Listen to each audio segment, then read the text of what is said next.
Good morning. Hope everybody's doing okay out there. Um, Welcome back to the Civil War.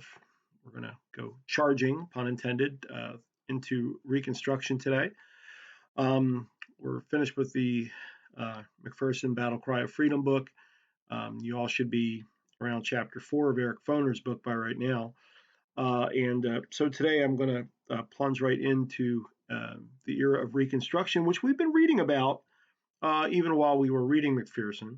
And in the first several chapters of the Foner book, it certainly teaches us how the era of Reconstruction and thinking about the problems of emancipation and how to codify that legally and the incorporation of the emancipation of the Southern slave population into the Union war effort at first, and then the later questions and debates about how to incorporate the freedmen into society at large and into citizenship become the primary themes, of course, of Foner's book. So today, as we begin this, I'm going to do what I don't teach, and that is I'm going to start talking about Reconstruction in very early 1865. If you took the U.S. History 2 course with me, last year or some years ago, you'll know that I teach you that Reconstruction essentially begins in 1862-63. Foner begins his book in 1863. We date that with January 1st of that year and the formal, not the issuance of, but I should say let's just say the point at which the Emancipation Proclamation goes into effect, January 1st, 1863. Although Lincoln is thinking about these things, and he puts out the preliminary Emancipation Proclamation, of course. He's thinking about these things over the summer, and this is proclaimed in September of 1862. So Reconstruction actually begins during the Civil War, and we are going to pick it up during the Civil War today. But I'm going to begin in 1865. In January of that month, and that will coincide with the film Lincoln, which I've asked you to view. And again, you can see that on the Swank Media link from our Sakai page. So we'll be talking about these early questions of uh, the 13th Amendment. And today we're going to talk about the last few months of Lincoln's life, his sort of final acts with respect to directing the war from a Reconstruction angle, because his final acts with the war, in a military sense, were discussed in the last lecture, having to do with Grant and Lee and Appomattox and the Overland Campaign and those matters. So here we are. Lincoln has been reelected in 1864 in November, and we're going to pick up shortly after that in today's lecture. So that's the end of the monologue. Okay. So if you have the era of Reconstruction outline, which is on the Sakai resources page, we're going to be picking up in the outline really at the very end of section 3, the section 3 on Lincoln and Reconstruction. We're going to be picking up part C on the Freedmen's Bureau, and we're going to sort of follow the rest of the lecture over the next several lectures. I plan to lecture on Andrew Johnson and Reconstruction today. We'll pick up next week talking about Congressional Reconstruction, the Radicals, and then I'll give a final lecture on redemption, as the Southerners called it, during the 1870s, the very sort of swan song of Reconstruction, if you will. Okay, so let's begin with the Freedmen's Bureau, the image of the North and impermanence. And again, you should be reading along many of these things in the Eric Foner book on this. Okay, so by the early days of 1865, the Confederacy faced obvious defeat.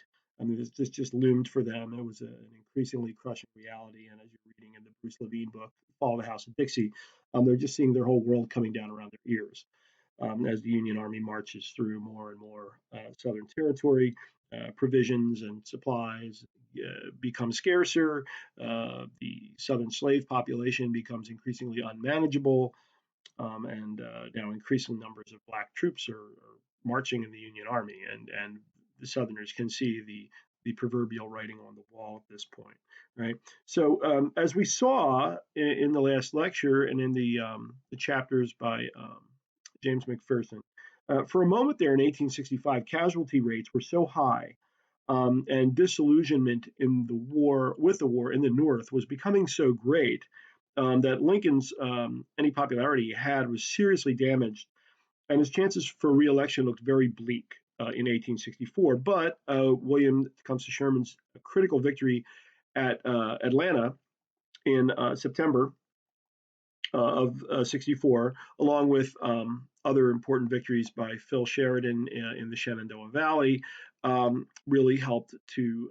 And also the victory at the Battle of Mobile Bay by a Union amphibious naval force really sort of signaled to the northern population that victory was going to come out of this struggle. And so people, and the Army vote helped significantly, let me add, helped with Lincoln's reelection. Um, the victory at Atlanta really broke the back of the Confederate Army, not just from a morale standpoint, but from a logistical standpoint. It was such an important transportation, manufacturing, and sort of a logistical base of operations for the South that the capture of that key transportation and supply hub really was sort of a death knell for the Confederacy. Um, on Lincoln's new Union Party ticket in 1864, he did not run as a Republican. He ran on the Union Party. And his running mate was the former Southern Democrat, Andrew Johnson, senator from Tennessee. He was the only Southern politician in either House of Congress who did not secede with his home state. When Tennessee left, he maintained his seat in the Senate and refused to join the rebellion or the Confederacy. He remained loyal to the Union. When Tennessee became reconstructed, under Lincoln's 10% plan and received early readmission to the Union, he had appointed Johnson, who was a Tennessean, as the wartime governor of the new reconstructed government of Tennessee. Um, and you should have read all of this in Foner already. So Lincoln and Johnson win the election as the Union Party in 1864.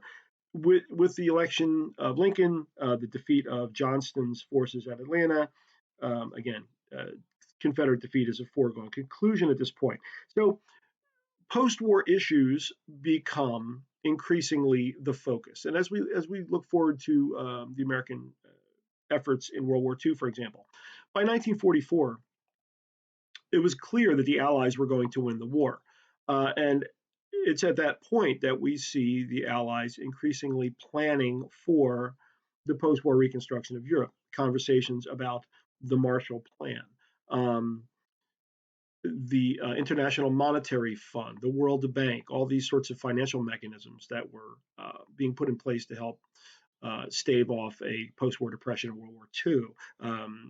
These things were cooked up at the 1944 Bretton Woods Conference, which was held in New Hampshire in the summer of 1944. So this planning for the post-war world already begins a year before the reality. And this is essentially what Lincoln and his cabinet are now beginning to do. They can see that while the war's not over yet, it's going to result in victory, and they begin planning for the inevitable outcomes, right? So at the center of the post-war issues that were under discussion, first of all, was what was a broader question that was suggested by the end of slavery, which was coming on, which was, should the freedmen be viewed either as individuals who were ready to take their place as citizens in society and participate in the competitive marketplace, or did their unique historical experience in slavery oblige the federal government to take special actions on their behalf? And this is what we can refer to as the freedmen question, right? Should they just uh, be liberated, made free, made citizens, and they're ready, good to go, so to speak? Or did the federal government have to do much more? And this is a matter of debate amongst the northern congressional leadership, right? The moderates and the conservatives and the radicals are all debating these policies. as we see in the film Lincoln, on January the 31st of 1865, Congress passed the 13th Amendment. Again, when the Emancipation Proclamation was passed, no one thought that this was going to be a done deal, particularly Lincoln himself, who was a brilliant attorney. And he realized that after the war, there would be legal challenges, there would be judicial decisions rendered on the legality of the Emancipation Proclamation, which was, while issued as a military act by Lincoln as commander in chief, was nonetheless a vast seizure of property as property was understood in the era of the Civil War. And it was unprecedented property seizure. So the 13th Amendment conferred legality and judicial standing on the Emancipation Proclamation. Um, so the 13th Amendment to the Constitution passed on January 31st. Again, the film, I think, by Spielberg does an amazingly entertaining job of showing the rough and tumble horse trading world of 1860s politics, just very brilliantly. I think the great achievement of that film is that they were able to make the politics of the 1860s that entertaining for 2 hours to hold your attention. I thought it was really a terrific job. So the amendment abolished involuntary servitude everywhere in the United States and declared that Congress shall have the power to enforce this measure by quote unquote appropriate legislation. So that Congress now, if anyone attempts to disobey the law, Congress can pass laws and enforcement laws. And like so many other achievements of the Civil War, according to Eric Foner, the amendment closed one issue only to open a host of others, right? And these are Foner's words, quote of his, right? James Garfield, who would later become the 20th president, asked at the time, "What is freedom? Is it the bare privilege of not being chained? If this is all, then freedom is a bitter mockery, a cruel delusion."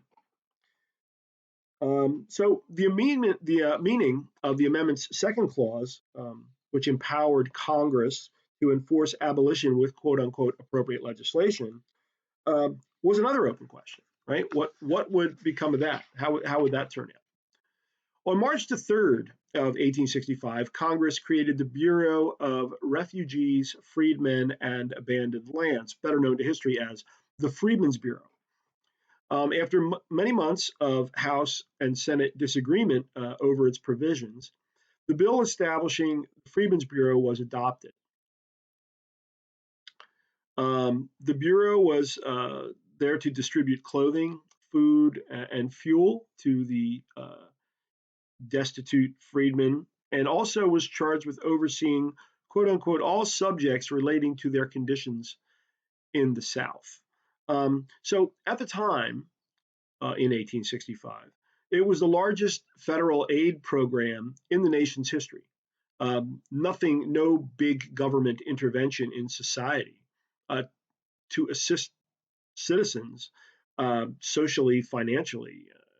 Nothing of this order had ever been seen before. So this was a path breaking in one way, an extremely controversial act of what we would today call big government, right?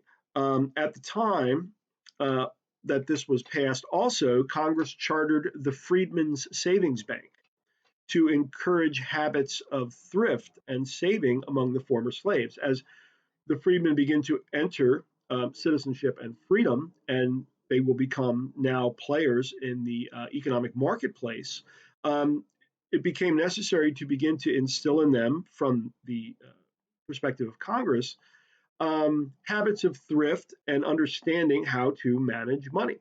And so this was very much a reflection of the Protestant worldview of the period, right? The idea of working hard, thrift, savings, frugality, right? We can trace some of these habits back to Benjamin Franklin if we want to, in his autobiography and in the Poor Richard material. But these are sort of chestnuts of American personal economy and economic thinking that have been there for a long time, and it's viewed as necessary to sort of inculcate these ideas in the newly freed slave population as they begin to enter citizenship. So the Freedmen's Bureau has unprecedented responsibilities and powers as it is initially debuted, but it's uh, clearly something that was envisioned as a temporary expedient. In other words, this government did not see this as a permanent program. Government saw that initially this was going to be a 1 year program. Okay, it had a 1 year lifespan as originally incorporated.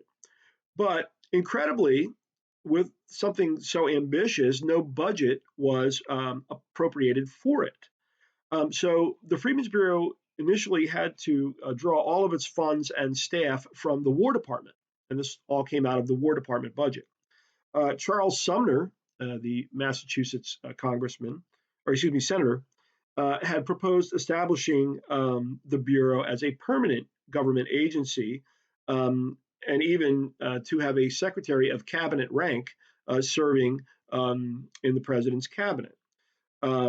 This would institutionalize the nation's commitment to the freedmen.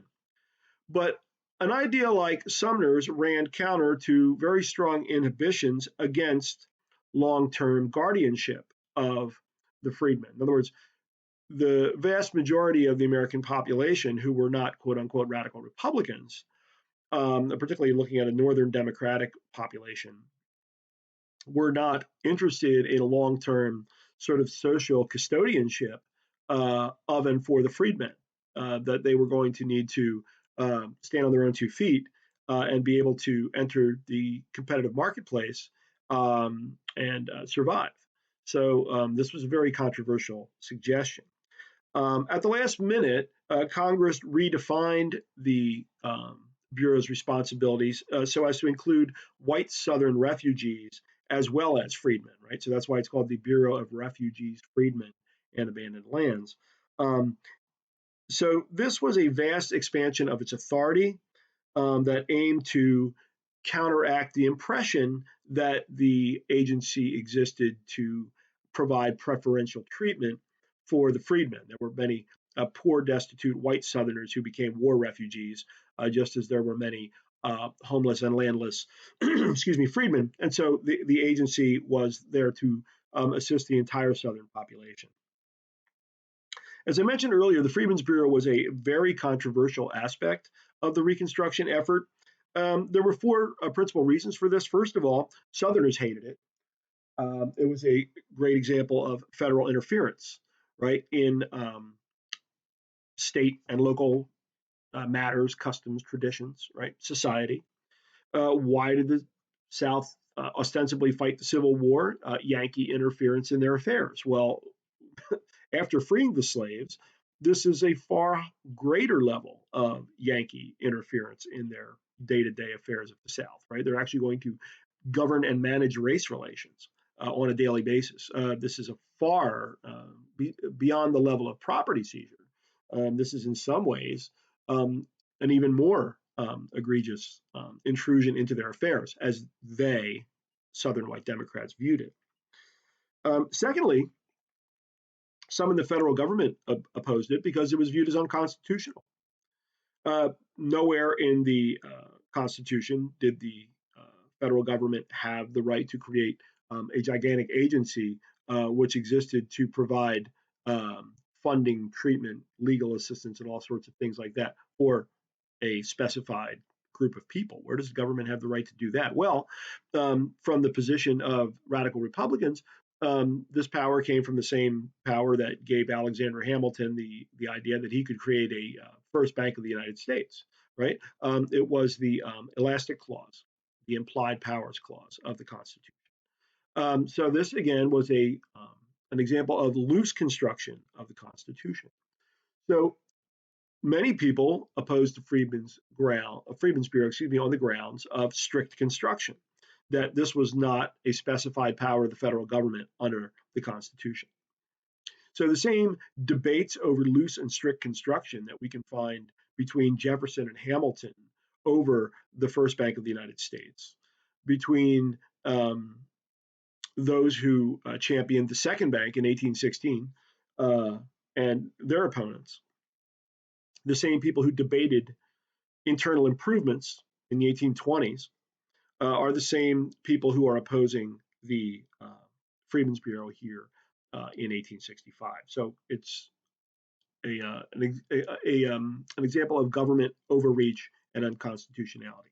Thirdly, one of the things that made the Freedmen's Bureau so controversial were the people who were involved in its work. Okay, and that's just basically that you have some good folks and you have some bad folks, right? So some agents who were sent down to the South to work for the Freedmen's Bureau and do its business were very committed to the freedmen.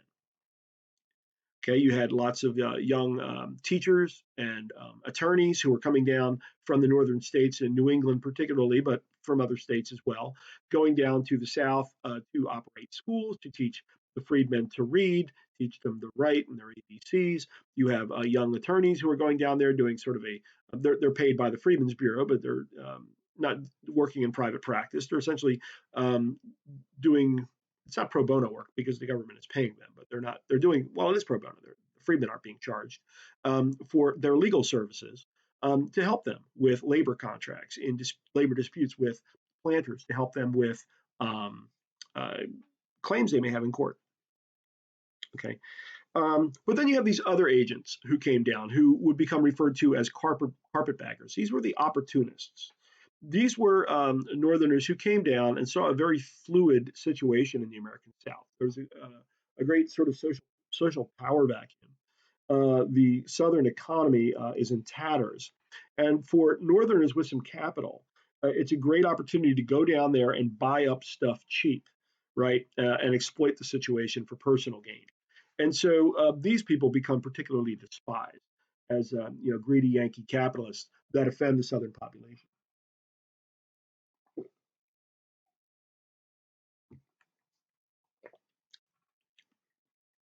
So the Freedmen's Bureau's life was extended. It was originally chartered as a 1 year program. It actually remained in existence for 4 years under the direction of General Oliver O. Howard. Um, Howard, I think I mentioned in the lecture on the Battle of Chancellorsville, he was the commander of the Union 11th Corps during the Civil War. He had lost an arm. I forget it was before or after. I believe it was before Chancellorsville because Gettysburg was a month later, and he was actually the guy who staked out the turf on Seminary Ridge for the Union Army early before they lost that territory to the Confederates. That pushed them off, but it was the initial seizure of high ground there under Howard. Anyway, the Freedmen's Bureau provided much needed medical services. It built several thousand schools and some colleges, negotiated hundreds of thousands of labor contracts for the freedmen, offered temporary courts of justice. And for 4 years, at least, the rights of the freedmen in the South were protected. In fact, these courts actually took pleasure at the opportunities to further humiliate Southern planters by typically favoring their former slaves in the courts. And lastly, the Freedmen's Bureau attempted to manage the very unwieldy question of abandoned Southern lands, the confiscated lands. Were they going to be returned to the planters? Were they going to be given to the freedmen? What was going to happen to the lands? So, with all the things that it did in its short life, I would say that the Bureau's greatest legacy is the establishment of the first public school system for both Black and white children in the American South. This was a region that had lagged far behind the rest of the nation in educating its children for many, many years. And in fact, the southern states had been opposed to providing public education for either Black or white children, which is one of the reasons that, again, going back to the earliest lectures on the war, one of the reasons that so many poor Southern yeomen went marching off to fight for the interests of the planter class because they were uneducated and did not know and trusted what they were being told by their quote unquote social betters. 1 month after, the establishment of the Freedmen's Bureau in March of 1865, Robert E. Lee's Army of Northern Virginia would surrender on the morning of Sunday, April 9th. at Appomattox Courthouse in Virginia. Ulysses S. Grant and the Army of the Potomac accepted Lee's surrender. Sporadic fighting would continue for about a month in North Carolina and as far west as Texas and the Indian Territory into June of 1865. But for all practical purposes, the war was over at this point with the surrender of Lee's army. Of course, the loudest shot of all was fired from a theater box in Washington, D.C. On the night of April 14th, which ironically was Good Friday in 1865, when John Wilkes Booth, a fervent Southern patriot, snuck into Lincoln's private box at Washington's Ford Theater and assassinated President Lincoln while he and his wife Mary were attending a play. This single shot he fired into the left side of the president's head um, uh, caused him to linger throughout the night, but he died very early the next morning. And with the death of Lincoln, died the nation's hopes for a peaceful and humane post war world. Um, Lincoln was pragmatic, cautious, and studied as a political leader. And with his death, Reconstruction policymaking would now pass to more intemperate, hot headed, and ideologically charged men. So Lincoln's desire to move slowly and heal the nation's wounds, which we saw very much encapsulated in his 10% plan, and his efforts at compensated emancipation prior to issuing emancipation proclamations, giving 100 days of warning with a preliminary emancipation proclamation. Lincoln tried every sort of temperate method to bring about the objects which he deemed necessary for a sort of remade nation. Um, he wanted to move slowly. He wanted to heal the nation's wounds from war. Now we're going to see people who want to pour salt in the wounds, taking over. They want to punish the wicked, and they want to satisfy their own agendas. And it's going to be a very different sort of Reconstruction than we would have seen with Abraham Lincoln as president. So moving on to the fourth part of the lecture, we're going to talk about Andrew Johnson and presidential Reconstruction, or as some call it, restoration. Okay, so it has been referred to as restoration. And Johnson's power, not his term of his presidency, but his effective power over Reconstruction policymaking is from 1865 until 1867. Uh, Obviously, this is not his entire term as president. He has a limited window with which to exercise power, and we'll see how he exercises it. So, upon Lincoln's death, the reins of the country passed to Andrew Johnson, former governor of Tennessee. He was the only Southern senator, again, in the U.S. Congress that did not follow his state out of the Union and into secession. And again, Lincoln had put him on the ticket in 1864, his Union Party ticket, as his vice presidential candidate. Despite his loyalties to the Union, it would have proved difficult to find a man who really differed more greatly from Lincoln in his political ability. Eric McKittrick, who is from a previous generation of historians, wrote an excellent work back in 1960, was published in 1960, called Andrew Johnson and Reconstruction, which was a it was an interdisciplinary study. That's the sorts of works that came out in the 1950s and 60s after World War II. And it brought a good deal of sort of a psychological study of Johnson to the work.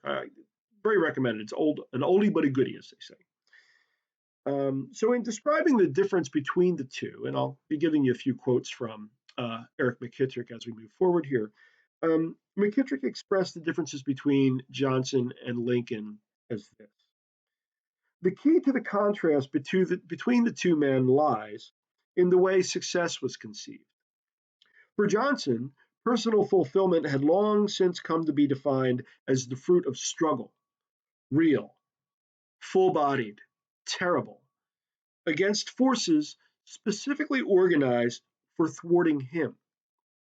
Not so for Lincoln. Johnson, all his life, had operated as an outsider.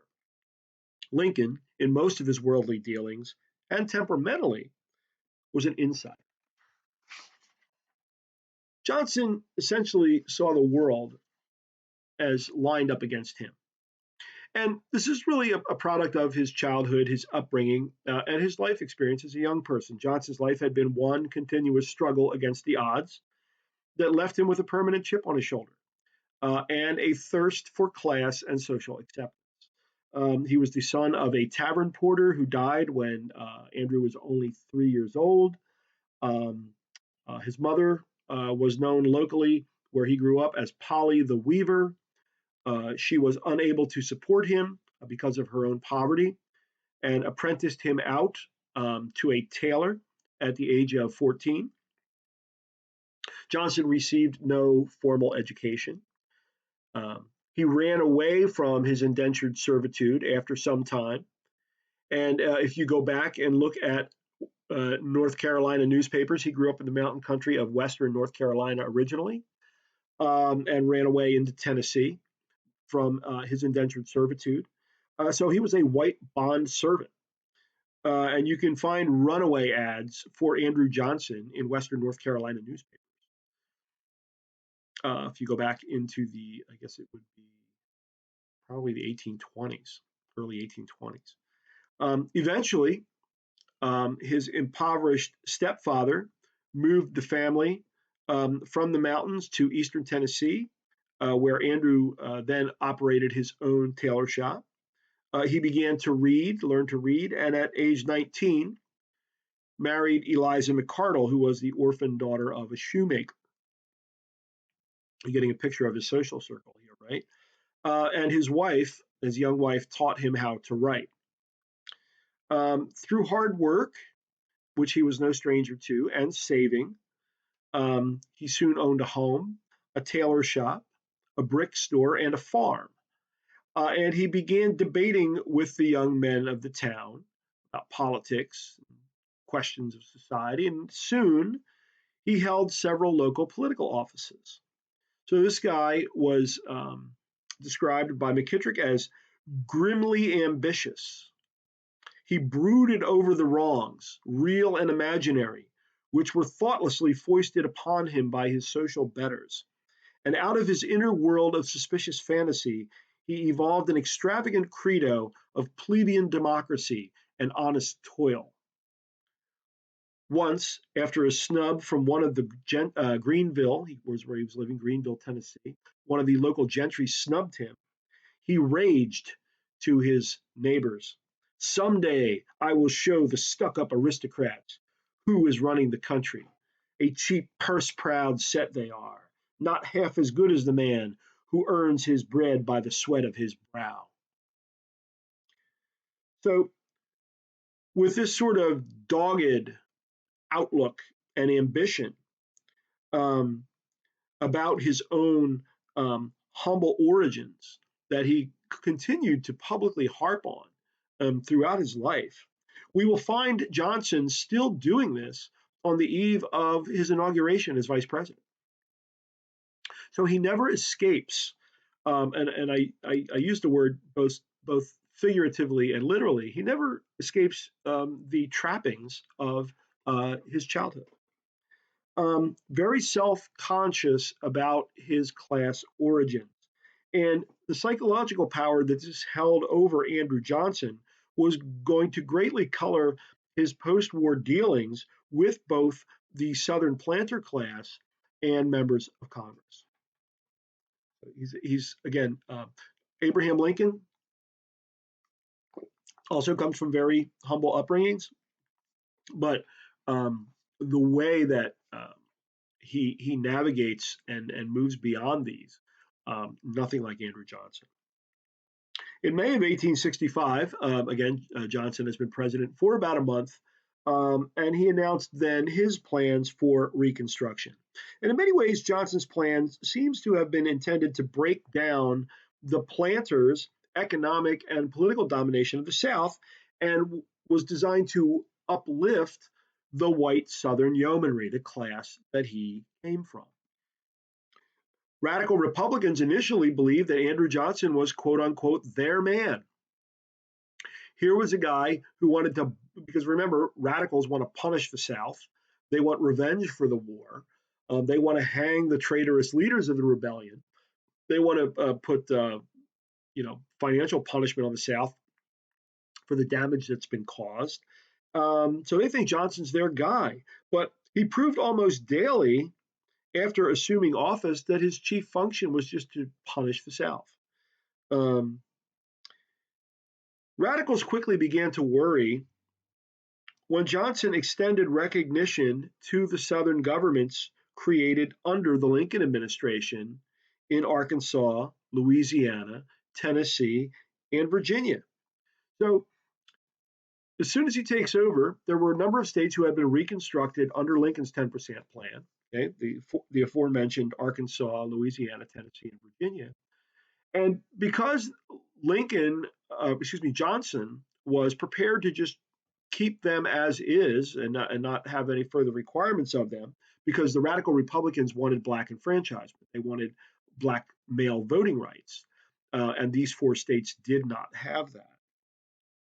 They therefore become a little wary about Johnson, questioning whether he's going to go far enough, as far as the radicals, want to go in helping the freedmen and solidifying their citizenship. Later, on May the 29th, Johnson made some crucial announcements regarding his plans for Reconstruction. The announcements concerned his plans for a couple things. First of all, number one, conferring amnesty and pardon, including the restoration of property rights, except to slaves. In other words, Southern planters would get restoration of their property rights, but that did not include their slaves. Right? To anyone who had participated in the rebellion, as long as they took an oath pledging loyalty to the Union and support for emancipation. So amnesty and pardon to anyone who had participated in the rebellion, who took an oath of loyalty and a pledged support for emancipation. However, and this was the real kicker that really revealed much about Johnson's state of mind, I guess, is the term my wife in healthcare would use. Major Confederate officials and owners of taxable property,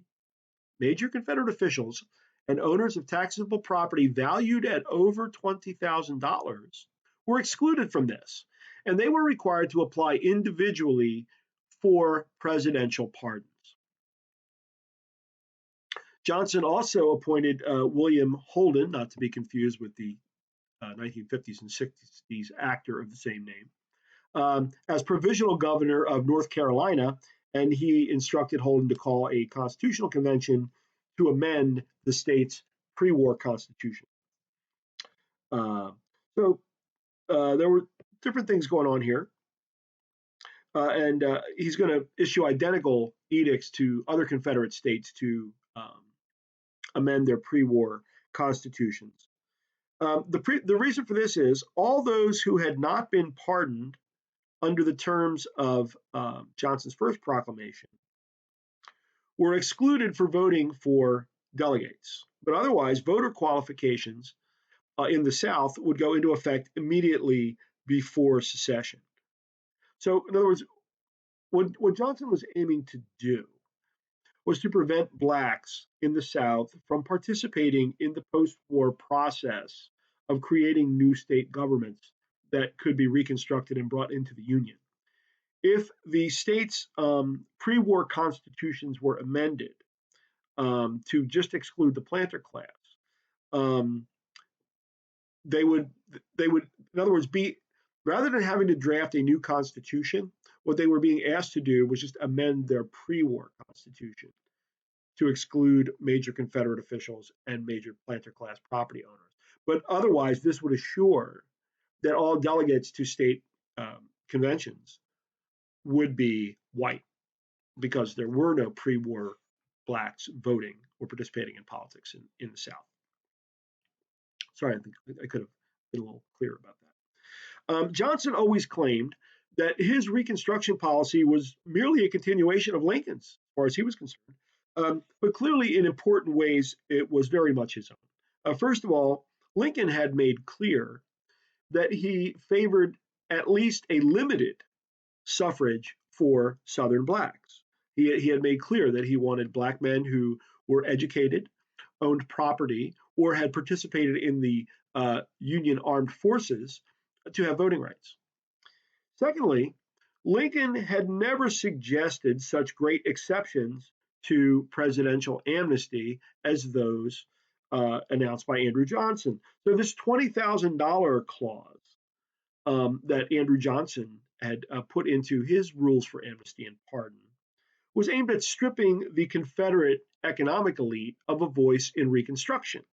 Now, what is $20,000? Well, in 2018, because my students do ask good questions and they get individual extra credit opportunities. So a couple of years ago, one of my students asked, Professor, well, how much money would that $20,000 be worth today?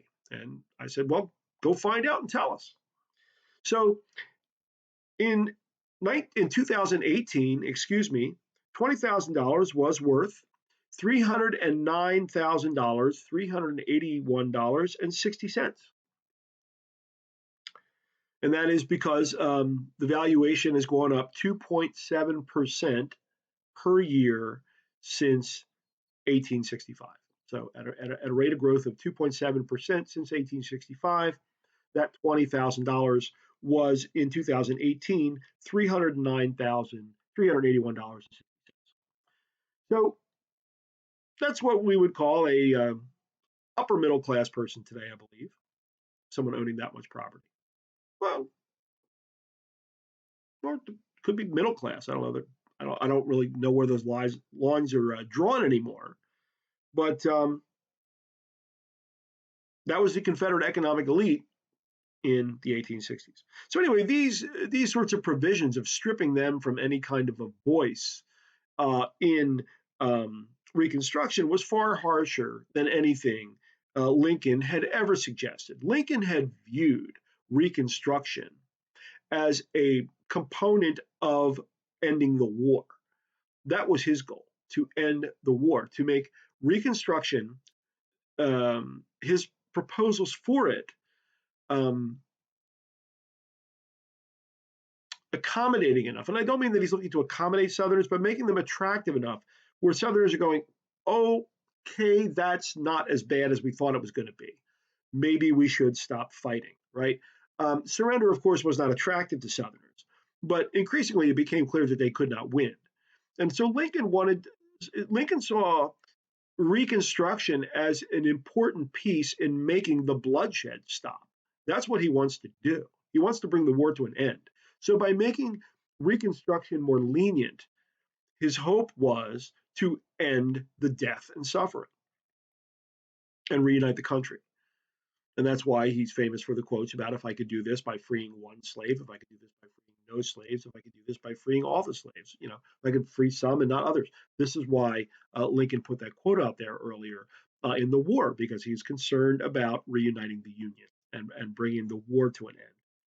At this point of the war, of course, emancipation is a fact. It's a done deal. There's a constitutional amendment, and Southerners are going to have to live with it. The White House, anyway, under Johnson's $20,000 clause, the White House soon became a favorite vacationing spot for the Southern elite. Folks were lined up out the doors, waiting for pardons, like they were waiting for the new iPhone to come out. They might have been out there on the sidewalk with their lawn chairs. So historians have long considered that this was Johnson's quote unquote moment. This is a moment he had lived for his entire life, that he enjoyed the process of having the Southern elite groveling at his feet for his pardon, right? This is what he had waited for all his life, to give these people their comeuppance, right? Here's the son of Polly the Weaver being begged by the Southern planter class for his forgiveness so they can have their rights of citizenship back. Yet, if we look beyond the psychology of Andrew Johnson, we're also forced to look at a man who just mired himself down in a lot of unnecessary work. And surely the novelty of all these petitions dealing with all these people wore off rather quickly at some point, as the other duties of the office of the presidency, and I think there must have been some a month out of a civil war, um, a nation emerging from civil war, and this is the president listening to begging planters all day long. Surely he had other things to do, but he's pardoning them, and they're getting their voice back, and they're getting their power back in their home states. So by the fall of 1865, we see some really crazy things happening in the United States.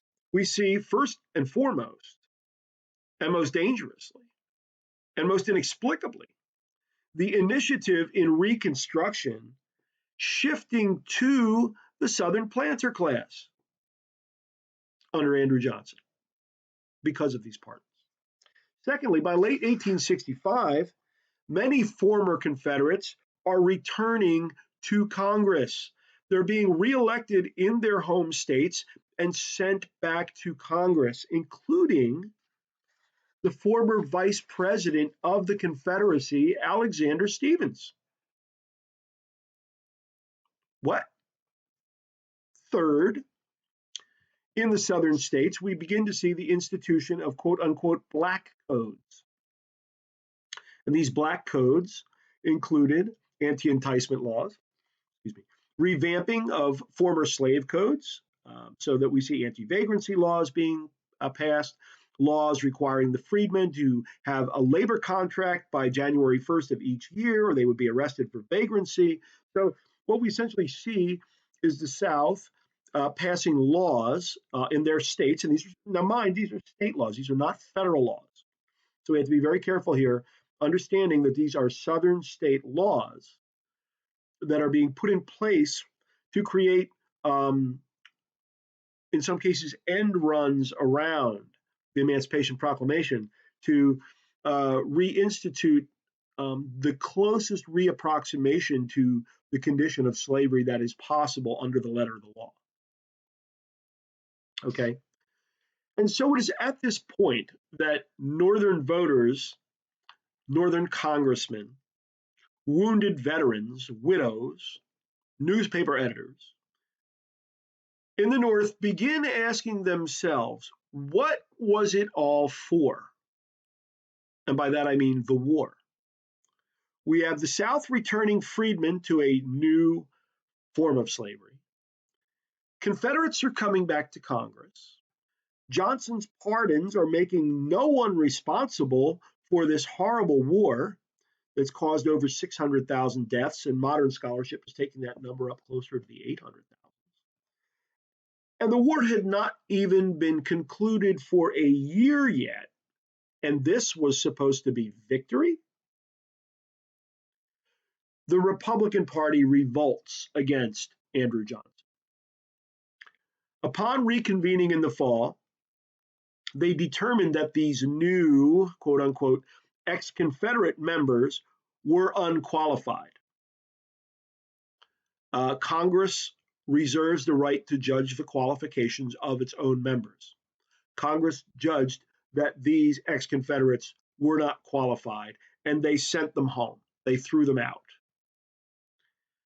In doing this, the Republicans in Congress have coldly challenged Andrew Johnson's authority, and they now begin to set about reformulating Reconstruction. They begin to formulate their own plans for reconstructing the nation. The Republicans understand that in 1866 there will be midterm elections. Every seat in the House of Representatives comes up for re-election every 2 years. 1/3 of the seats in the Senate come up for re-election every 2 years. Governorships come up for re-election every 2 years.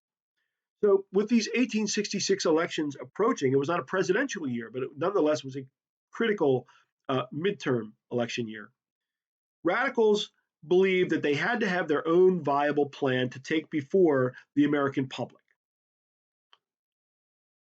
that they could run on a new Republican program for Reconstruction that stood in defiance of Johnson's plans. At this point, just 6 months into his presidency, Andrew Johnson believed Reconstruction was over, that the Southern state governments should stand as is. He and his Democratic supporters refused to compromise or cooperate with conservative or even moderate Republicans and insisted that the elected Congress, including the ex-Confederates, should stay as it was. So, because Johnson and his Democratic supporters insist on these ex-Southerners, ex-Confederate leaders remaining in Congress, he begins to push the more moderate elements of the Republican Party slowly but surely to work with the radicals instead. Because the moderates and the conservatives in the Republican Party begin to see increasingly the outlandishness of what Johnson is doing. And they begin moving further and further to the left politically, to which this was considered the political left in 1865 in the North.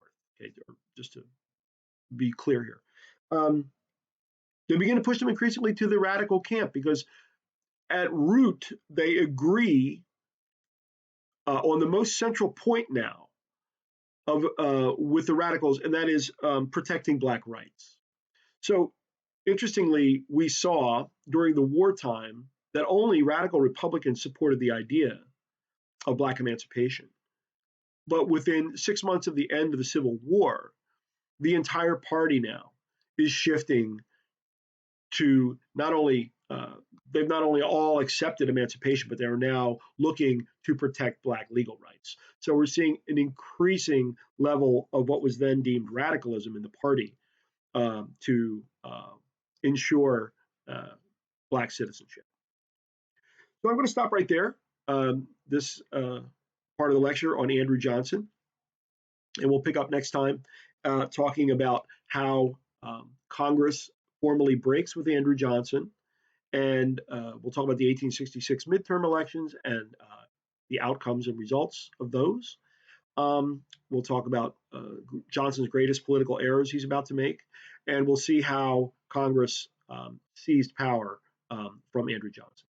Okay, so be safe out there. I'll see you at the next one.